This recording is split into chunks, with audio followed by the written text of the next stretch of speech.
மனைவி ஆயிஷா ரலியல்லாஹு அன்ஹா அவர்கள் சொல்லுகின்றார்கள், நீ தவறு செய்தாலும் மறைத்து வைத்துக் கொள். காரணம், அல்லாஹ் தவறு செய்பவர்களை திருத்தவும் செய்வான், மன்னிக்கவும் செய்வான். அல்லாஹ் என்ன செய்வான்? அல்லாஹ்வுடைய குணம் திருத்துவான். ஒரு மனிதன் தவறு செய்தால் திருத்துவான், அதே நேரத்தில் மன்னிக்கவும் செய்வான்.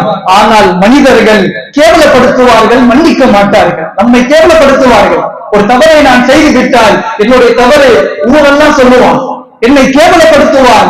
ஆனால் என்ன செய்ய மாட்டான்? ஒருபோதும் மன்னிக்க மாட்டான், கடைசி வரைக்கும் பேசிட்டே தான் இருப்பான். ஆக கண்ணியத்திற்குரிய அல்லாஹ்வின் நல்லடியார்களே, முடிந்தவரை நம்முடைய குறைகளை யாரிடத்திலும் சொல்லாமல், மற்றவர்களுடைய குறைகளை வெளிப்படுத்தாமல் வாழ்வதுதான் இல்லாமல் அத்தல்லாஹ பிகல்பின் சலீம் உண்மையான முஸ்லிமுக்கான அடையாளம். சரிங்க, என்ன நன்மை? ஒருத்தவருடைய குறையை நான் மறைத்தால், வெளிப்படுத்தாமல் அவர் தவறு செய்யறாருன்னு எனக்கு தெரியும், மறைச்சா என்ன நன்மை? ரசூலுல்லாஹ் ஸல்லல்லாஹு அலைஹி வஸல்லம் சொல்லுகின்றார்கள், அறியாமை காலத்தில் இஸ்லாம் வருவதற்கு முன்னால் பெண் பிள்ளைகளை உயிரோடு புதைத்து விடுவார்கள். அன்னைக்கு இருந்தது அது. ஒரு கேவலமாக பெண் பிள்ளைகளை பார்த்த ஒரு நேரம் அது. ஒரு பெண் பிள்ளையை உயிரோடு புதைத்தவுடன் மரணிக்காது, கொஞ்ச நேரம் ஆகும். அப்போ ஒருத்தர் உயிரோடு புதைச்சிட்டாரு, இன்னொருத்தர் போய் அந்த குழந்தையை காப்பாற்றினால் என்ன நன்மையோ அந்த நன்மையை அல்லாஹ் தருகின்றார். அடுத்தவருடைய குறையை மறைத்தான்.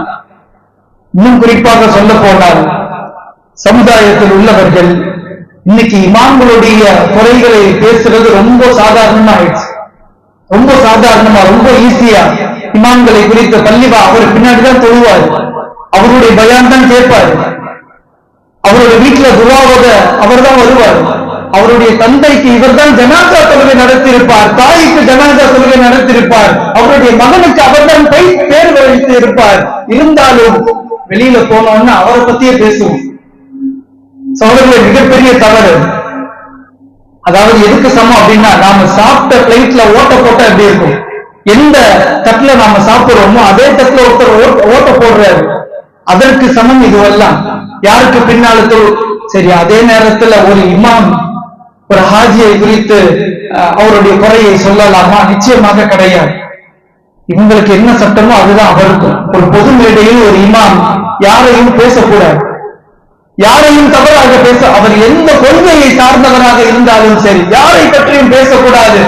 இஸ்லாம் அனுமதி தருகின்றது. எப்பொழுது அவர் தவறு செய்கின்றாரா, தவறான வழியில் செல்லுகின்றாரா, தனியா கூப்பிட்டு பேசுகிற ஒரு இமாமுடைய அழகு அதுதான் சரியானது. இஸ்லாம் நமக்கு அழகாக கற்று தருகின்றது. ஆக கண்ணியத்திற்குரிய அல்லாஹ்வின் நல்லடியார்களே, நம்முடைய குறைகளையும் அடுத்தவர்களுடைய குறைகளையும் யார் மறைப்பாரோ இல்லாமல் அத்தல்லாஹ பிகல்பின் சலீம், நிச்சயமாக நாளை மறுமையில் அவர் உயர்ந்த உள்ளத்தை சார்ந்தவராக, வெற்றி உடையவராக அல்லாஹ்வுக்கு முன்னால் நிற்பார் என்பதில் எந்த ஒரு சந்தேகமும் கிடையாது.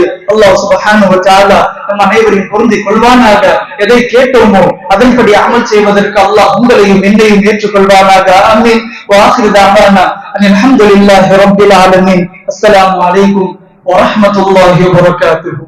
سنة